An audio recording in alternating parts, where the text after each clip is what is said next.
A Delta Force team faces the unthinkable, an ambush that leaves them stranded and fighting for survival. Among them, a rookie officer stands out, steadfast in believing that no one gets left behind. With only the sky as his battlefield, he becomes the team's guardian angel during a relentless 48-hour battle for survival. With time running out, can the rookie's resolve and the drone pilot's precision turn the tide in this brutal warfare? The movie starts with a group of American Special Forces soldiers on their way to an island. This island is owned by a Russian arms dealer who's breaking the law. They're on a mission to save a CIA agent caught by the bad guys recently. Captain Eddie Reaper Grimm, a U.S. Air Force drone pilot supported by Staff Sergeant Nia Branson, provides air support from a Reaper to a U.S. Army Delta Force team sent to rescue a CIA spy in the southern Philippines. Bishop, one of the soldiers, warns everyone that this mission will be tougher than usual. He especially tells Playboy to stay sharp or he might need to save himself. The team lands on the island without any trouble. Right after they get there, they meet up with two people already on the ground, Eddie and Mia, who will help guide them to where the bad guys are. They need to get to the place about 10 kilometers from where they landed, so they must go on foot. After a long trek, the team finally made it to their destination. The place wasn't heavily guarded, just a few soldiers outside a house. Their mission was clear: free the hostage. Sugar, leading the operation, insisted on not firing unless necessary. The team split up to secure the area. Kenny found a vantage point above a door. Soon, the arms dealer who owned the island showed up with his family. Not long after, several armed troops arrived. Among them was one of the world's most wanted terrorists, Hashimi, amid a deal. Suddenly, a shootout broke out, tragically resulting in the dealer's family being killed, shocking everyone, including the team, watching from a distance. The terrorist took control, threatening the dealer's family. In a desperate moment, as Hashimi was about to execute a child, Sugar and the team decided to intervene. Bishop took the first shot with his sniper, followed by a drone strike to provide cover. The family was saved, but Kenny faced immediate danger, being too close to the enemy. When three men emerged from the door, a fierce shootout ensued. Despite their superior skills, the team was outnumbered, and one of them was shot. Kenny, attempting to save his teammate, witnessed his death. He called Sugar for air support as the chaos intensified with RPGs being fired. Bishop, still sniping, couldn't avoid the RPG fire. Eddie, controlling the drone, launched a strike that neutralized the enemy, but Kenny found himself targeted by another terrorist. Forced to flee, Kenny retreated into the forest, providing his coordinates to Eddie for extraction.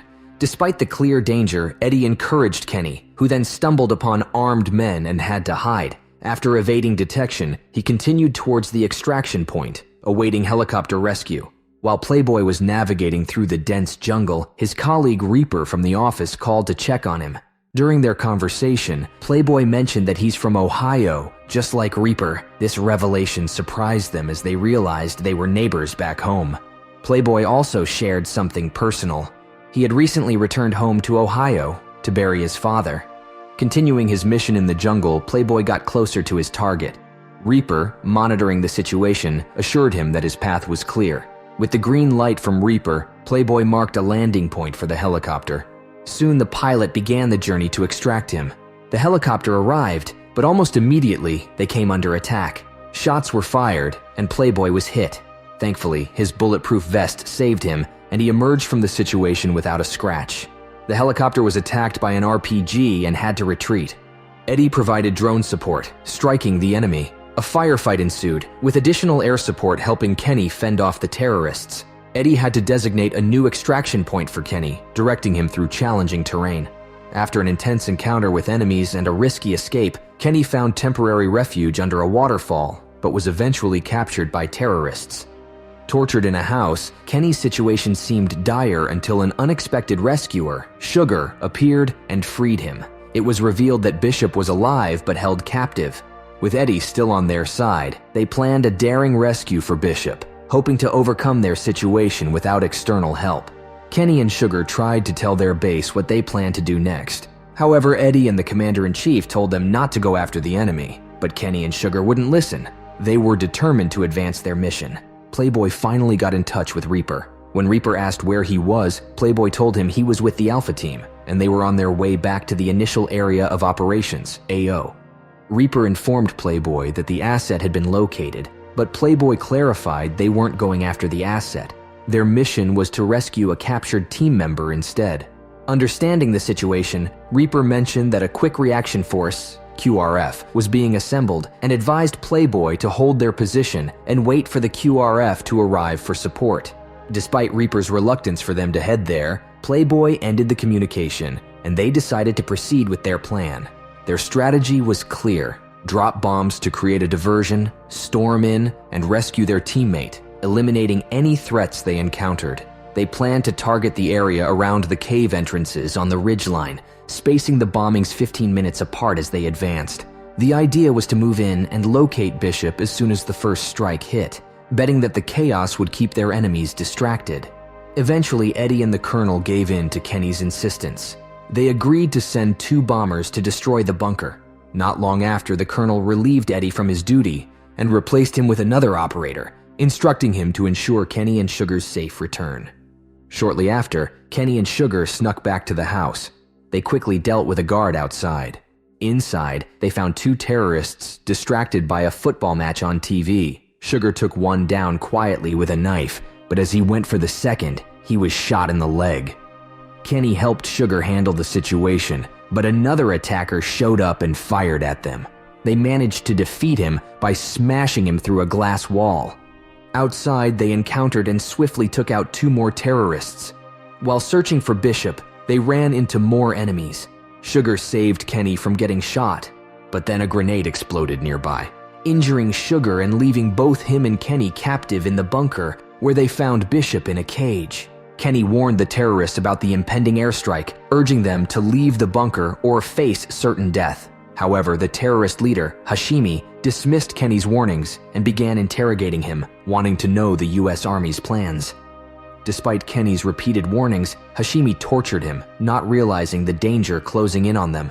Just in time, the drone operator conducted an airstrike, killing several terrorists. Kenny seized the moment to free Bishop and another hostage. Knowing another bombing was imminent, Kenny didn't linger. He found Hashimi in another room and ended his threat with a knife. While searching for Bishop, Kenny stumbled upon an important Filipino prisoner, an asset with crucial information for the American Army. Kenny didn't think twice. He rescued the asset and found Bishop together. They then hurried to escape from the cave near Peroff's compound. Knowing a second missile was aimed at the cave's entrance, Kenny realized they couldn't get far enough away in time. The only choice left was to call the base and ask them to cancel the mission. Grabbing a satellite phone, he reached the ordinary room phone, where the soldiers watched a game. Ignoring Kenny's urgent plea, a soldier casually handed over Reaper's cell phone number before returning to the game. Meanwhile, Reaper, out shopping for groceries, ignored a call from an unknown number, only to find a voicemail later revealing Kenny's dire situation. Despite trying to reach the base multiple times, he saw no one available as everyone, including Colonel Dawes, was distracted by the game. Racing against time, Reaper broke all traffic rules to get back to base. Just in the nick of time, he regained control from the current operator and instructed the airmen to abort the mission with merely a second to spare. The base operator was stunned to learn he had missed the satellite feed, which clearly showed Kenny, Bishop, and the asset at the cave's entrance. Now safe, they only needed a helicopter to return them to their base in the Philippines. However, Reaper had one last thing to address. He vented his frustration by smashing the TV showing the game and accused Dawes and the others of near-criminal negligence for their lack of response. Aware that his actions might cost him any future promotions and recognizing his glory days were over, Reaper stood by his decision. His boldness and commitment to the truth averted a catastrophic mistake, ultimately saving Kenny and Bishop's lives. As for Kenny and Bishop, we last saw them on a helicopter, and it's pretty clear that they're on their way home safe and sound, all thanks to Reaper's actions. Towards the end of Land of Bad, we finally understood what Nia had been trying to tell Reaper all this time. At the beginning of the movie, when Reaper is talking about his own love life, Nia brings up her wedding. She was actually hinting at wanting Reaper to be the one to walk her down the aisle. Reaper, having no reason to say no, agreed.